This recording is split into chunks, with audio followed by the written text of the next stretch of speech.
অবশেষে আবারও ইচ্ছে পূরণ। সকাল থেকে টার্গেট নিয়ে সংসারের কাজগুলো স্টেপ বাই স্টেপ করে নিলাম। রাধে রাধে বন্ধুরা, কেমন আছো তোমরা সবাই? আশা করি ভীষণ ভালো আছো। আমরাও কিন্তু খুব ভালো আছি। আজকে হচ্ছে রবিবার, তোমাদের সাথে নিয়ে আজকে ব্লগটা শুরু করছি।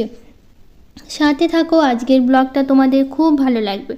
সকালবেলা উঠে আজকে এই ঘরটা পরিষ্কার করব, তো প্রথমে ভাবলাম কি ঘরের জানলা দরজাগুলো একটু খুলে দিই। তো এই যে জানলাটা না রাত্রেবেলা করে খুলেই ঘুমিয়েছিলাম, কারণ এত গরম শুরু হয়ে গেছে, আর জানলাগুলো ঘরের বন্ধ করলে না প্রচণ্ড গরম হয়ে যায়। তো সেই জন্য না জানলাগুলো খুলে তারপর পর্দা দিয়ে তারপরেই রাতে ঘুমিয়েছিলাম। তো সেই জন্য জানলাগুলো খোলাই ছিল, শুধু পর্দাগুলো দেওয়া ছিল, পর্দাটা হচ্ছে খুলে দিলাম। সকালবেলা করে প্রতিদিনই ঘরের জানলা দরজাগুলো একটু খুলে দিই, বাইরের একটু আলো বাতাসগুলো ঘরে ঢুকতে পারে, এতে বেশ ভালো হয় সকালবেলার টাইমটা। তো সেই জন্য, আর তার মধ্যে দুপুরবেলা তো বন্ধ করে দিই। এই সকালবেলার টাইমটা খোলা থাকে, একটু খুলে রাখি। তারপরে তো ঘরে না সেরকমভাবে জানলাটা বন্ধ করে এখন আর রাখা যায় না, কারণ জানলা যখনই বন্ধ করে ঘরের মধ্যে রাখি না একদম ঘরটা গরম হয়ে গ্যাস হয়ে যায়। তো সেই জন্য কী করি বলো তো, সবসময় ওই জানলাটা প্রায় খোলাই থাকে সারাদিন, শুধু পর্দাটা দিয়ে রাখি ঘরে। তো এইভাবেই থাকা হচ্ছে, নইলে ঘরের মধ্যে না থাকাই যায় না। তো এই ঘরটা না অনেক দিন পরিষ্কার করা হয়নি, তো ভাবলাম কি আজকে এই ঘরটা পরিষ্কার করি। তো আজকে একটা আমার ইচ্ছে পূরণ হবে, তো সেটা অবশ্যই তোমাদের জানাবো কিভাবে কি হলো। তো যাই হোক, আগে এই দিকটা ঘরগুলো পরিষ্কার করে নিই, তারপরে সবটা তোমাদের সাথে শেয়ার করব। তো সকালবেলার যে কাজকর্মগুলো করি সেটা আগে করি, তারপরে সবটা তোমাদের বলবো। তো যাই হোক, এদিকে প্রথমে ফ্রিজটা পরিষ্কার করে নিচ্ছিলাম। তো ফ্রিজটা না এখন এত জায়গায় কম হয়ে গেছে, কি বলবো, ভেতরে না জায়গাই হচ্ছে না, এত জিনিস হয়ে গেছে এখন ফ্রিজের মধ্যে ধরছেই না। এখন মানে এত ভুল করেছি কি বলবো তোমাদের, যে এখন মনে হচ্ছে ফ্রিজটা যদি একটু বড় নিতাম কত না ভালো হতো। তখন মনে হয়েছিল ফ্রিজে এত জায়গা কী বা রাখবো, ফ্রিজে শুধু তো কয়েকটা সবজি আর জলের বোতল ছাড়া কিছুই থাকবে না। কিন্তু এখন ওই এইটা ওটা রাখতে রাখতে না গোটা ফ্রিজ ভরে গেছে। এখন মনে হচ্ছে কি যদি ফ্রিজটা একটু বড় নিতাম কতই না ভালো হতো। তো এখন আর কিছু মানে করার নেই, যা হবার তো হয়ে গেছে। এখন ভাবলেও কিছু আর হবে না, সেই তো ফ্রিজ তো আর বড় করা যাবে না। তো সেই জন্য না সত্যি এখন বুঝতে পারি, কারণ আগে তো বুঝতে পারিনি। তো আগে বুঝলে হয়তো একটু বড় দেখেই নিতাম। তো যাই হোক, শোকেসটা, ফ্রিজটা, তারপরে হচ্ছে দরজাটা খুব ভালো করে মুছলাম। মুছে নিয়ে তারপরে এখন এই যে জানলাটা মুছে নিচ্ছি, কারণ জানলাটা একটু খোলা থাকে তো ওই যে ঘরটা গরম হয়ে যায় তোমাদের বলি। আর এই ঘরে পর্দাও নেই, তো পর্দাটা সেই তো কেনা হয়েছে কবে, কিন্তু ভাবানের বাবা রড আর এনে দিচ্ছে না আমাকে। মানে যেটাই বলি সেটাই আনবো আনবো করে আর এনে দেয় না, এরকম করে করে দিনগুলো পার হয়ে যাচ্ছে। তো সেই জন্য ধুলো পড়েছিল গ্রিলগুলোতে, তো গ্রিলটা ভালো করে মুছে নিলাম, নিয়ে তারপর এখন এই যে বিছানার চাদরটা একটু পাল্টে নেব। বিছানার চাদরটা পাল্টে নেব, নতুন মানে নতুন বলতে পরিষ্কারটা বিছাবো। তো এটাও আজকে আর কাচবো না, শুধু তুলে রাখবো, কারণ আজকে কাজকর্ম অনেকটাই আছে। তো এগুলো করতে করতে না আর কাচার কথা আমার খেয়ালই ছিল না। তো সেই জন্য আর বিছানার চাদরটা না কাচা হয়নি, তুলে রেখেছি, ভেবেছিলাম পরে কেচে দেবো। তারপরে স্নান করতে চলে গেলাম, তারপরে আমার একদম খেয়াল ছিল না যে বিছানার চাদরটা কাচতে হবে। তো ভাবলাম থাক তাহলে, কালকেও কাচা যাবে কি আছে। তো সেই জন্য আজকে আর কাচিনি, কালকে কেচে নিয়েছি মানে নেব। তো যাই হোক, এই দিকটা দেখো এখন বিছানার চাদরটা বিছিয়ে নিচ্ছি। তো এটা ছিল আলমারি থেকে, তো প্রথমেই বের করলাম, বের করে নিয়ে এসে তারপর এখন এই যে বিছিয়ে নিচ্ছি। তো চৌকি হিসেবে না যে বিছানার চাদরটা বিছানো ছিল ওটাই না সবথেকে ভালো হয়, কারণ ওটা একটু অনেকটাই বড় বিছানার চাদর ছিল। তো সেই জন্য সামনের দিকে একটু ঝুলে থাকে, নইলে এইগুলো বিছানা চাদর না একদম সমান সমান হয়ে যায়, সামনের দিকে ঝুলে থাকে না। আর চৌকি তো দেখতে না খুব একটা ভালো লাগে না, কারণ ওই বিছানা চাদরটা সবথেকে বড়, ওটা বিছালে একদম মাপে হয়, সামনের দিকে অনেকটা ঝুলে থাকে, তো দেখতে ভালো লাগে। নইলে নিচের দিকে ফাঁকা থাকে তো খুব একটা ভালো লাগে না দেখতে। তারপরে একটার কতবার বিছিয়ে রাখবো, তো সেই কারণে হচ্ছে এটা বিছালাম। তো যাই হোক, এদিকে বিছানো হয়ে গেছে, তারপরে হচ্ছে এখন ঘরটা ঝাড় দিচ্ছি। আর চৌকির নিচটা ভালো করে পরিষ্কার করলাম, অনেক দিন করা হয়নি, মানে প্রতিদিন তো চৌকির নিচ পর্যন্ত ঝাড় দেওয়া হয় না, যতটুকু হাত যায় করা হয়। তো সেই জন্য আজকে না চৌকির নিচে ঢুকে কিন্তু আমি ঝাড় দিয়েছি, ঢুকে তারপরে কোনাগুলো পরিষ্কার করলাম, করে নিয়ে তারপর নোংরাটা বের করলাম। তো সেই জন্য না প্রতিদিন ওই যতটুকু হাত যায় অতটুকুই করি, এর থেকে বেশি করা হয়ে ওঠে না। আর তো ওইদিকে ঘরটা ঝাড় দিচ্ছি, তারপরে চলে আসলাম, ওই ঘরটা তো ভালো করে পরিষ্কার করলাম। ঘরের মধ্যে যা যা ফার্নিচার ছিল সবটাই ভালো করে মুছে পরিষ্কার করেছি। তারপরে এসে এখন এই ঘরে হচ্ছে বিছানাটা গুছিয়ে নিচ্ছি। তো এতক্ষণ পর্যন্ত বাবানের বাবা শুয়েই ছিল, তো বাবান তো এখনও আসেনি, সেই দাদুর বাড়িতে গেছে তোমরা জানোই। তো আজকে আসবে, বিকেলবেলা বাবা নিয়ে আসবে। তো সেই শুক্রবার দিন গেছে, শুক্রবার ছিল, শনিবার থাকলো, তো আজকে হচ্ছে রবিবার। তো আজকে বাবাকে বলেছিলাম, বাবা বলেছিল আরও 2-1 দিন রাখবে, তো বললাম না, কালকে তোমার স্কুল আছে। তো সেই জন্য শনিবার তো 8 থেকে বাবান 8টাও হচ্ছে হলো না বাবানের, যেহেতু শনিবার তো ওই মায়ের বাড়িতে ছিল। তো সেই জন্য বাবাকে বললাম সকালবেলা ফোন করে বিকেলবেলা দিয়ে যেও, কালকে আবার স্কুল আছে, স্কুলটা নইলে বাদ যাবে, কারণ শনিবার দিন স্কুলও বাদ পড়লো, তারপরে হচ্ছে আবার আটও বাদ পড়লো। তো সেই জন্য হচ্ছে বাবাকে বললাম যেন আজকে বিকেলবেলা দিয়ে যায়। তো বাবা বললো ঠিক আছে বিকেলবেলা দিয়ে যাব। তো বাবাকে বললাম, তো বাবা এসে বিকেলবেলা দিয়েও গেছিলো।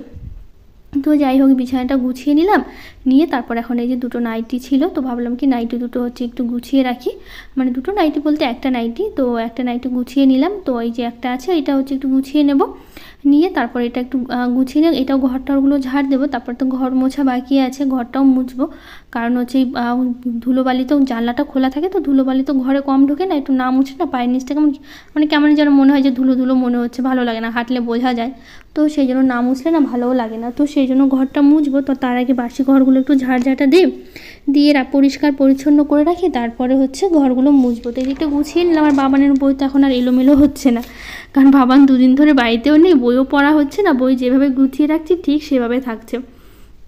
কারণ ওই যদি বাড়িতে থাকে তখন তো বইগুলোই বিছানায় দুটো একটা থাকে, এখানে ওখানে ছিটানো থাকে, তো বাবান গুছিয়ে রাখে, সেভাবে গোছাতে পারে না, সেগুলো আমাকে আবার পরে গোছাতে হয়। কিন্তু এখন এই দুদিন ধরে বাবার নেই, বইগুলো যেমন তেমনই আছে, আর গোছাতে হচ্ছে না বইগুলো। তো যাই হোক এদিকটা ঝাড়টা দেওয়া হয়ে গেছে, এখন ডাইনিংটা ঝাড় দেবো। তো আগে একটু সোফাটা ঠিক করে নিই, কারণ বালিশগুলো না একটু ভাবলাম এইভাবে কোন আছে করে, সবসময় তো এভাবেই থাকে, তো ভাবলাম একটু এইভাবে দিয়ে দেখি, এভাবেও ভালো লাগছে দেখতে। তো যাই হোক এদিকে সোফাটা ভালো করে গুছিয়ে নিলাম, নিয়ে তারপরে এখন ডাইনিংটা ঝাড় দিচ্ছি, ডাইনিংটা ঝাড় দিয়ে তারপরে হচ্ছে ঘরটা মুছবো। আগে উঠানটা বাকি আছে, উঠানটা একটু ঝাড় দেবো, দিয়ে তারপরে ঘরটা মুছবো। তো এই যে ঘর ঝাড় দিতে মানে ঝাড় দিতে দিতে এত ধুলো বেরোয় কি বলবো তোমাদের, মনে হয় যেন কতদিন ঘর বাড়িগুলো ঝাড় দেয় না। আর তারপরে হচ্ছে মানে যখনই চোখের নিচগুলো পরিষ্কার করি এত নোংরা বের হয় কি বলবো। তো যাই হোক এদিকে ডাইনিংটা ঝাড় দেওয়া হয়ে গেছে, এক সাইডটা বাকি আছে, শুধু এই যে ভাবলাম কি সিঁড়িটা আগে ঝাড় দিয়ে নিই। তারপরে যে আমাদের সিঁড়িতে তো সবসময় কিছু না কিছু জিনিস থাকে, এগুলো বাবানের পাপা সবসময় রাখে, আমি শুধু তালা চাবিগুলোই রাখি, কারণ প্রতিদিন বাবানকে স্কুল থেকে আনতে যেতে হয়, তো সেই জন্য ভাবলাম সিঁড়িতে রাখি, হাতের কাছে সুবিধা হবে, তাহলে অন্য কোথাও রাখলে আবার কোথায় রেখে যাব ভুলে যাব, তখন খুঁজতে অসুবিধা হবে। তো সেই জন্য সিঁড়িতেই থাকে সবসময়, ওখান থেকে নিয়ে তারপরে তালাটা মেরে চলে যায় বাবানকে স্কুল থেকে আনতে। তো যাই হোক এদিকটা দেখো ঝাড় দেওয়া হয়ে গেছে, এখন এই সাইডটা ঝাড় দেবো, এই সাইডটা ঝাড় দিলেই হয়ে যাবে। আর এত নোংরা বেরোচ্ছে না, একদম কালো কালো ধুলো বেরোচ্ছে মনে হচ্ছে দেখে, জানো তো। তারপরে আর কী করবো, এদিকে রাস্তাটাও আমাদের এদিকে না মাটি উঠিয়েছে, তো সেই জন্য প্রচুর ধুলোবালিগুলো ঘরের মধ্যে আসছে। যেহেতু এই সাইডটা আমাদের বাড়ির পিছন সাইডটা পুরো ফাঁকা, তো ওই সাইডে জানলাটা খোলা থাকে, তো সেই জন্য ধুলোবালিগুলো ঢোকে। আর শাশুড়ি মায়ের ঘরের জানলাটা বলতে পারো সারাদিনই খোলা থাকে, মানে সারাদিন সারা রাত খোলাই থাকে, উনি জানলা বন্ধ করে থাকতে পারে না। আর এই সাইডটা তো পিছন দিকটা ফাঁকা, পুরো মেন রোডের কাছেই যেহেতু আমাদের বাড়ি, তো সেই জন্য পুরো ধুলোবালিগুলো একদম আসে। আর ছোটো ঘরটা ঝাড় দিতে গেলে না এত মানে হচ্ছে কালি বেরোচ্ছে ঘর থেকে, এরকম মনে হয় যেন কতদিন হলো ঘর বাড়িগুলো ঝাড় দেওয়া হয়, মানে ওই ঘরটা ঝাড় দেওয়া হয় না। বাকি ঘরগুলো ঠিক আছে, ওই জানলাগুলো বন্ধ করে রাখি, তো সবসময় আর খুলে রাখি না, তো মাঝে মধ্যে বন্ধও রাখি, আবার সবসময় মানে কিছুক্ষণ খুলেও রাখি। কিন্তু ছোটো ঘরটা না একদম সব সময় খোলা থাকে, তো যখনই ঝাড়টা দিই না তখন মনে হচ্ছে ঘরের মধ্যে ঘর থেকে কালি বেরোচ্ছে। কিন্তু জানলা বন্ধ করাও যাবে না, উনি মানে জানলা বন্ধ অবস্থায় থাকতেও পারে না ঘরের মধ্যে, বন্দি লাগে, তো সেই জন্য সবসময় খুলেই রাখতে হয় ঘরের জানলাটা। তো এইদিকে আমার একদম পুরো ঝাড় দেওয়া হলো, রাস্তা পর্যন্ত ঝাড় দিলাম, দিয়ে তারপরে এখন যাব ভেন্ডি তুলতে। গাছে না বেশ অনেক ভেন্ডি হয়েছে, আর একদিন পরপরই ভেন্ডি তুলতে। আর তোমাদের তো বলি যে ভেন্ডিগুলো এত বড় হয় এত তাড়াতাড়ি, তো সেই জন্য সবসময় না গাছের ভেন্ডিগুলো তুলেই রাখতে হয়। তো এখানে দুটো ভেন্ডি গাছ শুধুমাত্র লাগানো হয়েছে, ওখানে মানে এই সাইডটা ভেন্ডি গাছ লাগানোর পর বীজ কয়েকটা বেশি হয়েছিল, বাবানের পাপা আবার কী করেছে ওখানটা লাগিয়ে দিয়েছি মাঝখানে, তো ওখানে দুটো লাগিয়েছি, দুটো গাছই হয়েছে, তো সেই জন্য ওখান থেকে দুটো তুলে। আর এই সাইডে তো ভেন্ডি গাছগুলো দেখো আমার থেকে বড় হয়ে গেছে, এত মানে গাছ বড় হয়েছে। তো যাই হোক ভেন্ডি তোলা শেষ হয়ে গেল, ভালোই কয়েকটা পেলাম, নিয়ে চলে গেলাম ঘরে। তারপরে ভাবলাম কি যে ঘরটা মুছে নিই, আসলে আগেই ঘরটা মুছতে চাইছিলাম, তো বাবানের বাবা বললো কি ভেন্ডিটাকে তুলে নাও, পরে না ঘরটা মুছো, তো সেই জন্য আগে ভেন্ডিটা তুলে নিয়ে তারপরে ঘরটা মুছছি। তো যাই হোক কিছু দিদিভাইদের কমেন্টগুলো পড়ে নিই। সুলতানা দিদিভাই বলেছে খুব ভালো লাগলো আপু ভিডিওটা, আমার ফোনে এমবি ছিল না তাই ভিডিও দেখতে পাইনি, আজ এমবি নিয়েছি তাই কালকের ভিডিওটা আজকে দেখছি। থ্যাংক ইউ দিদিভাই।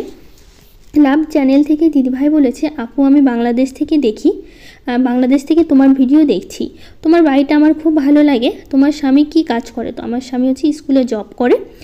এই বড় দরজাটা খুলে একদিন দেখাবে ভিতরটা কেমন আছে, একদিন আমি দেখিয়ে দেবো ভিডিওতে।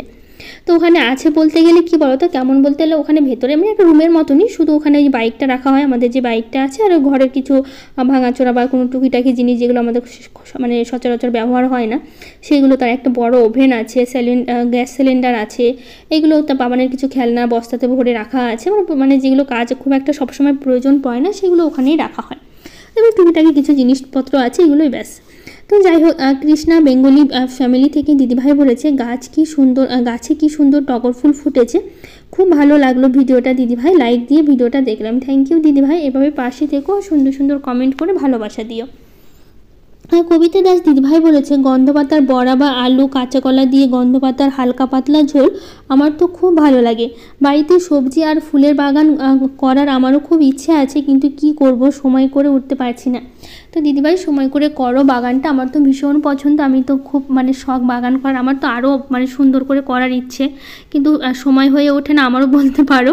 সময় বলতে গেলে বাড়িতে থাকি, মানে সব সময় বাড়িতে সময় আমার কাছে অনেকই আছে, কিন্তু কি বলো তো ওই করব করে করা হয় না। আর মোটামুটি যতটা পেরেছি শাকসবজি লাগিয়েছি, একটু 2-1টা ফুলের গাছ লাগানো আছে, মানে আরও সুন্দর করার ইচ্ছে আছে। তো তুমি যদি করো বাগান না, অবশ্যই কিন্তু আমাকে জানিও যে কী কী সবজি লাগালে, কী কী ফুলের গাছ লাগালে। আমার তো অনেক ফুলের গাছ, মনে হয় যেন নার্সারি থেকে অনেক ফুলের গাছ কিনে নিয়েছে, গোটা বাগান ফুলের বাগানটা করে ফেলি, কিন্তু যে হয়ে ওঠে না, তো সেই জন্য আর করতে পারি না। কিন্তু খুব ইচ্ছে আছে অনেক ধরনের ফুলের গাছ লাগানোর।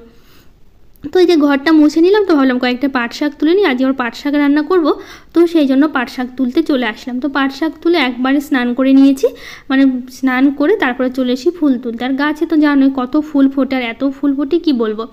আর এদিকে টগর ফুলের গাছ খুব একটা ফুল তুলতে পারি না, কারণ এতটা সময় লাগে এই টগর ফুল গাছের ফুল তুলতে, একটা একটা করে ছিঁড়তে প্রচুর সময় লাগে, আর অনেক মানে সারাদিন লেগে যাবে মনে হয়, মানে আধা ঘন্টা তো লেগে যাবে গাছের ফুল তুলতে। তো সেই জন্য বেশি তুলি না, যতটুকু প্রয়োজন ততটুকুই তুলি। আসলে জবা ফুলগুলো সবটা তুলি, যেহেতু ওগুলো বড় বড় তো অল্পতে একদম ভরে যায় গামলাটা, তো সেই জন্য না ওগুলোই বেশি তুলি। আর এখানে এই সাইডে বেশি মিনি টগরগুলো আছে, মানে থোকা টগরগুলো আছে, তো সেই থোকা টগরগুলো তুলি। আর এইগুলো বেশ ভালো লাগে, থোকা টগরগুলো একটু বড় বড় হয়, তো অল্পতেই বেশ অনেকগুলো মনে হয়, তো সেই জন্য থোকা টগর যে কটা ফুটে সে কটা তুলি। কদিন তো না এত ফুল ফুটেছে থোকা টগরটা, এখন না ফুটতেই চায় না বেশি, যেন কয়েকটা করে ফুটে যায় না কেন, এখন সেরকমভাবে কুড়ি আসছে না গাছে। কদিন তো এত কুড়ি এসে শুধু থোকা টগরেই ঝুড়ি ভরে যেত, অন্য ফুল তুলতেই হতো না, কিন্তু এখন আর খুব একটা ফুল ফোটে না। তো যাই হোক, গাছে যেরকম যতগুলো জবা পেলাম সব তুলে নিয়েছি। এই সাইডে না উপরের দিকে অনেক জবা ফুল আছে, কিন্তু উপরের দিকে আর তুলছি না, নাগাল পাই না, যতটুকু নাগাল পাই ততটুকুই তুলি।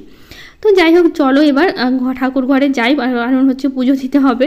তো এইদিকে দেখো 2টো ঝুড়িতে ফুল তোলা হয়েছে, এদিকে জবা ফুল আছে, তারপর অপরাজিতা আছে, আর এদিকে হচ্ছে অনেকগুলো জবা ফুল আছে। তারপরে এই যে সব ফুল দিয়ে পুজো দিতে বসে গেছে। আর এই যে পুজো দিতে তো ভীষণ পছন্দ করি আমি, আর বেশ অনেক ফুল দিয়ে তো আরও ভালো লাগে, তো সেই জন্য সবসময় ফুল দিয়ে সাজিয়ে পুজো দিই। তো হচ্ছে মনিতা বসাক দিদিভাই বলেছে, হাই দিদিভাই, তোমাকে ফার্স্ট কমেন্ট, তোমার বিয়ে কতদিন হয়েছে আর তুমি কতদূর পড়াশোনা করেছো, প্লিজ রিপ্লাই দিও।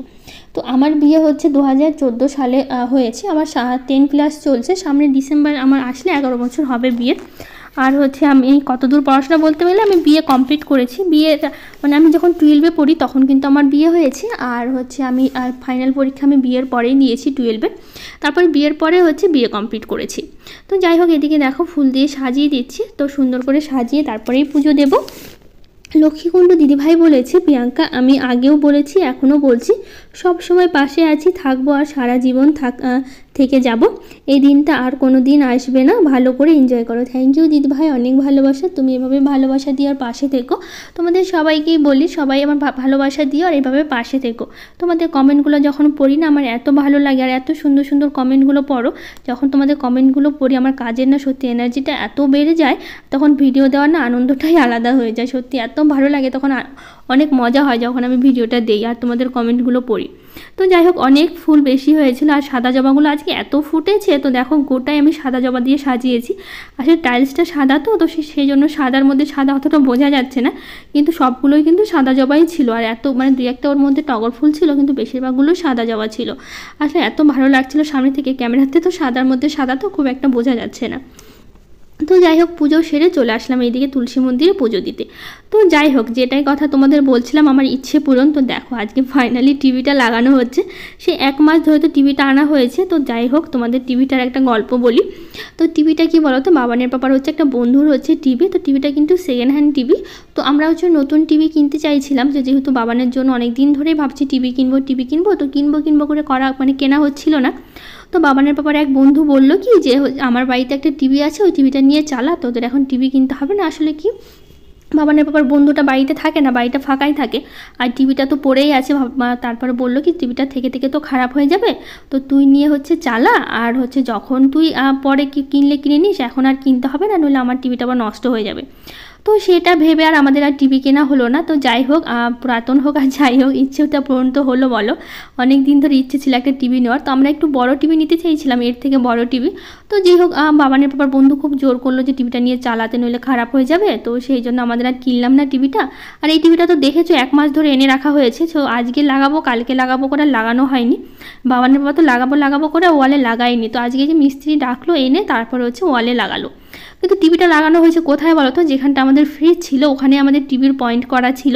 তো যেহেতু ওখানে টিভিটা লাগাতে হবে, আর যেই সাইডটা আমাদের এই শোকেসটা যেখানে ছিল না, ওখানে আমাদের ফ্রিজের পয়েন্ট করা ছিল। তো যেহেতু ফ্রিজটা এদিকে টিভির ওখানে লাগানো ছিল এতদিন, আর হচ্ছে ফ্রিজের জায়গাটায় লাগানো মানে ছিল, যেখানটা ছিল হচ্ছে আমাদের শোকেসটা, তো সেই জন্য শোকেসটা নিয়ে যেতে হলো ওখানে। আর এই যেখানে ফ্রিজের যেখানে জায়গা করা হয়েছিল সেখানে ফ্রিজ রাখা হয়েছে, আর টিভির যেখানটা করা হয়েছে পয়েন্ট সেখানেই টিভি রাখা হয়েছে। তো যাই হোক টিভিটা কেমন লাগলো অবশ্যই কিন্তু জানিও। আর ঘরটা জানি না কতটা সুন্দর লাগছে, তোমরা কিন্তু অবশ্যই জানিও যে জিনিসগুলো এখন সরানোড়া করে ঘরটা কি আদৌ ভালো লাগছে না ভালো লাগছে না, অবশ্যই কিন্তু জানিও। তো যাই হোক টিভিটা লাগাতে এত দেরি হয়ে গেছে কি বলবো। তো তার জন্য চলে আসলাম আবার রান্নাঘরে। তো যাই হোক এই অঙ্কিতার রান্নাঘর থেকে দিদিভাই বলেছে তোমার ভিডিও প্রতিদিন দেখি, তবে কমেন্ট করা হয় না গো। তোমার কি মনে আছে আমাকে লাইভে তোমার সাথে কথা হয়েছিল, খুব ভালো লাগলো ভিডিও। ধুনোটাতে কি দিয়েছিলে গো? তো থ্যাংক ইউ দিদিভাই, আমার মনে আছে তুমি লাইভে অনেক কমেন্ট করেছিলে, তোমার কমেন্টগুলো আমি পড়েছিলাম, আমার সব মনে আছে। আর ধুনোতে বলতে গেলে শুধু নারকেলের ছোবা আর যেটা ধূপ দিতে হয় ব্যাস ওইটুকুই দিয়েছে, আর সেরকম কিছু দেয়নি। তো সুতপা দিদিভাই বলেছে দিদিভাই তোমার ভিডিওগুলো খুব ভালো লাগে। দিদিভাই তুমি যে গন্ধ পাতার কথা বলো সেই পাতাটির নাম হচ্ছে গাদাল পাতা। তো দিদিভাই বলার জন্য থ্যাংক ইউ। আসলে আমি জানতাম না, গন্ধ পাতা বলেই চিনি, তো সেই জন্য গন্ধ পাতা বলি। তো যাই হোক আরও বলেছে দিদিভাই আমি সুতপা বলছি, আমি তোমার প্রতিদিন ভিডিও দেখি। দিদিভাই তুমি পুজো করো, একটা কথা বলছি, কিছু মনে করো না। তুমি লোকনাথ বাবাকে তুলসী পাতা দিও না, কারণ লোকনাথ বাবা হলেন শিবের অংশ। তুমি ঠাকুরকে ভোগ দাও, সব ভোগে তুলসী পাতা দেওয়া উচিত না। নারায়ণের যে সমস্ত রূপ আছে শুধু সেই ভোগেই তুলসী পাতা দেওয়া উচিত। দিদিভাই যে কথাগুলো আমি তোমাকে লিখলাম সে কথাগুলো পড়ে তুমি কিছু মনে করো না। তো দিদিভাই সত্যি বলছি আমি একদম কিছু মনে করিনি, আমি খুব খুশি হয়েছি তুমি আমাকে কথাগুলো বলেছো। আসলে আমি তো সব কিছু জানবো সেটা না, সবাই যে সব কিছু জানবে সেটা কিন্তু একদমই নয়। আর একটা কথা আছে না, শেখার বা জানার কোনো বয়স হয় না।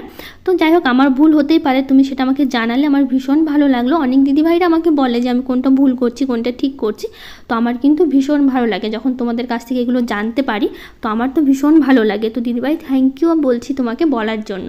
তো যাই হোক এরপর থেকে আমি লোকনাথ বাবাকে আর তুলসী পাতা দেবো না। তো আমিও জানি যে লোকনাথ বাবা শিবের অংশ, কিন্তু তুলসী পাতা শিব ঠাকুরকে তো আমি তুলসী পাতা কখনোই দিই না, কিন্তু হচ্ছে লোকনাথ বাবাকে যে তুলসী পাতা দিতে হয় না সেটা কিন্তু আমি জানতাম না। তো দিদিভাই বলার জন্য থ্যাংক ইউ। তো দেখো আজকে রান্না হচ্ছে কি বলো তো, আজকে রান্না করবো হচ্ছে শাক করলাম প্রথমে, তারপরে করলাম সয়াবিন, তো এখন করবো হচ্ছে চিকেন। আসলে কি বলো তো, আর শাশুড়ি মা তো চিকেন খায় না, তো ওনার জন্য সয়াবিন করছে। আর শাশুড়ি মা আর বাবানের বাবা দুজনেই কিন্তু চিকেন খায় না, তো চিকেন খাওয়ার মধ্যে শুধু আমি খাই। তো যাই হোক আমার খুব ইচ্ছে করছিল আজকে চিকেন খেতে, আর তার মধ্যে বিকেলবেলা তো বাবান আসবেই, তো সেই জন্য ভাবলাম রান্না করি, বাবান এসেও খেতে পারবে আর আমিও খাবো। আর চিকেন বলতে আমি আর বাবানই খাই না, বাবানের পাপা চিকেন খায় না শাশুড়ি মা চিকেন খায়, ওরা আগে থেকে শুরু থেকে চিকেন খায় না, ওরা খাওয়ার মধ্যে মাংসের মধ্যে শুধু হচ্ছে খাসির মাংসটাই খায়। তো যাই হোক এই যে বাবানের অল্প করে চিকেন আনতে বলেছে, যেহেতু আমি একা খাবো আর বাবান তো আস্তে আস্তে সেই বিকেল হয়ে যাবে, তো সেই জন্য বললাম কি অল্প করেই নিয়ে আসো, খুব ইচ্ছে করছে মাংস খেতে, তো সেই জন্য বাবানের বাবা নিয়ে আসলো, তো সেটাই রান্না করছি। তো যাই হোক আগের দিন ব্লগে আরও কিছু দিদিভাইরা কমেন্ট করেছে, রানু দাস, কৌশিকীর সারাদিন, ভিন দেশি বাঙালি কন্যা, সম্পৃক্তা প্রামাণিক, সুপ্রিয়া ব্লগ, কবিতা দেববর্মা, নাজনিস ব্লগ, নিশিথা ঘোষাল, টুম্পা বারোই, জ্যোৎস্না কারিগর, আর এম মুনি, সোনিয়া দেবী, অর্পিতা পাল, সবাইকে থ্যাংক ইউ, অনেক ভালোবাসা এত সুন্দর কমেন্ট করার জন্য, এত ভালোবাসা দেওয়ার জন্য। তো যাই হোক, এদিকে দেখো চিকেনটা আমার হয়ে গেছে, খুবই ভালো হয়েছিল খেতে, আর দেখতে যেমন সুন্দর লাগছে খেতেও কিন্তু ভালো হয়েছিল। তো যাই হোক, এদিকে চিকেন রান্নাটা শেষ করলাম, তারপর এখন এই যে রান্নাঘরটা পরিষ্কার করলাম।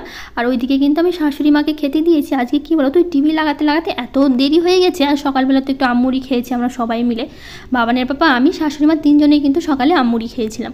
আর আজকে রান্না করতে করতে অনেকটা দেরি হয়ে গেল, ওইদিকে মিস্ত্রি আসতে আসতে না অনেকটা দেরি হলো। তো যেহেতু শাশুড়ি মা মাংস খায় না, তো ওনাকে আগে আমি পাট শাক আর সোয়াবিন দিয়ে ভাত দিয়েছিলাম। আর বাবানের পাপা পাট শাক সোয়াবিন দিয়ে খাচ্ছে, তো বাবানের বাবা বললো কি মাকে দিয়ে দাও, আমি পরে খাচ্ছি। তো সেই জন্য আমি আর বাবানের বাবা একসাথে বসে খেলাম। তো যাই হোক, এদিকে খাওয়া দাওয়া শেষ করে ভাবলাম টিভি যখন লাগিয়েছি একটু টিভি না দেখলে কেমন হয়। তো এদিকে এক হাঁড়ি দই নিয়ে বসে গেছি, এক হাঁড়ি নয় মানে দই শেষ হয়ে গেছে, অল্প ছিল। তো দই খেতে খেতে টিভি দেখছি। তো যাই হোক, আজকের মতো টাটা।